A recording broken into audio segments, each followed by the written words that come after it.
Welcome back to Biblical Civics. This is Josiah Magnuson, and we're now on week number 3. So you've made it this far, may as well just keep on going and continue learning about what God has to say about government. Well, we're now talking about justice and God's boundaries, and we're getting into really the nuts and bolts. We saw why Christians should care. We saw that we want to be invested in government, and God has ordained government for specific important purposes as part of his plan for the gospel.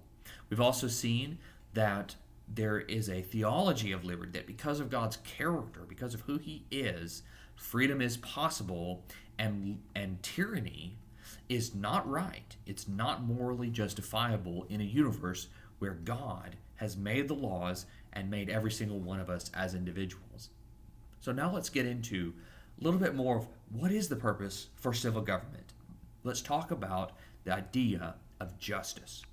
So justice comes from the concept that every single one of us has ownership of ourselves and of certain responsibilities.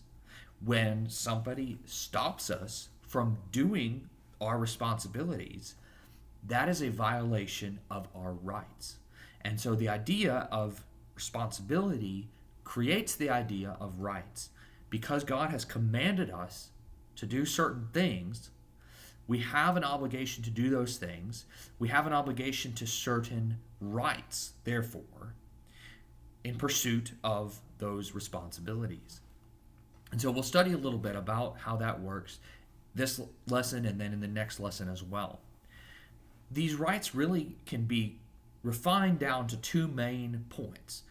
And those are not that we have a right not to be stolen from. We have a right to our life. We have a right to our liberty, and we have a right to our private property. So that's the law against theft. But then we also have a right to the truth. We have a right to know what is true and not to be lied to. And that is what we would call honesty or integrity. We are to be above board with one another. And so with those 2 twin pillars of what we call natural law, we find what God has allowed and ordained for government to enforce on the people of a nation. That is the concepts of natural law. Natural law doesn't mean that we are somehow pulling out of nature what is right. It's more the concept that in our nature, in human conscience, actually, we have the standard of what is right revealed by God. God has implanted in our hearts an understanding that he exists and that he has certain laws. And those 2 laws that Scripture tells us, in Zechariah 5 in particular and elsewhere in Scripture, come down to the principle that we should not steal and that we should not bear false witness, that we should not swear falsely. And so from those 2 concepts, we get our basic premises of common law, criminal law, contracts, and torts, which is the civil law. All of these spring from really those 2 principles. So that is natural law. And so all legitimate powers of civil government come out of those 2 concepts. There are many different authority structures that God has created, because you might be thinking, well, there's more to the world than just don't steal and don't tell things that are false. But there's a lot more to the world that God has ordained. We have actually 5 areas of authority in the world. We have civil government, which we've talked about, but we actually also have 4 other things. We have the individual, personal self-governance. We have the economic world.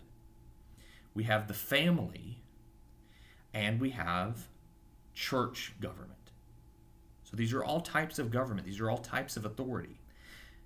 Jesus is the king of every single one of these. He is ruling and reigning over all authority in heaven and in earth. And so we have to understand and find out from Scripture, what do we do with that? How do we put in place his authority? So for civil government, it's a pretty narrow area. It's just dealing with what can we enforce upon people? What can we use the power of the death penalty to do? That's really the question when we're talking about civil government. Because the principle is found in Genesis 9:6. Whoso sheddeth man's blood, by man shall his blood be shed, for in the image of God made he man. Because people are valuable, because we're created as individuals with meaning and purpose, and we have eternal souls that matter to God, therefore God says there's a principle of justice, which includes capital punishment. If you forfeit, if you take a life here, you forfeit your own life, and civil government steps in to enforce that upon you. And so that is the kernel of what civil government exists to do. That force is a very narrow thing. There's not a lot of reasons why you should kill somebody, okay? But there are reasons why you might need the death penalty, and Scripture explains those things. So the government is a narrow thing, but it is a thing, and it's to do what it does with excellence and with strength. And so as we go through the study, we'll see more about the purpose of civil government and how it can continue to stay within those boundaries that God ordained for it.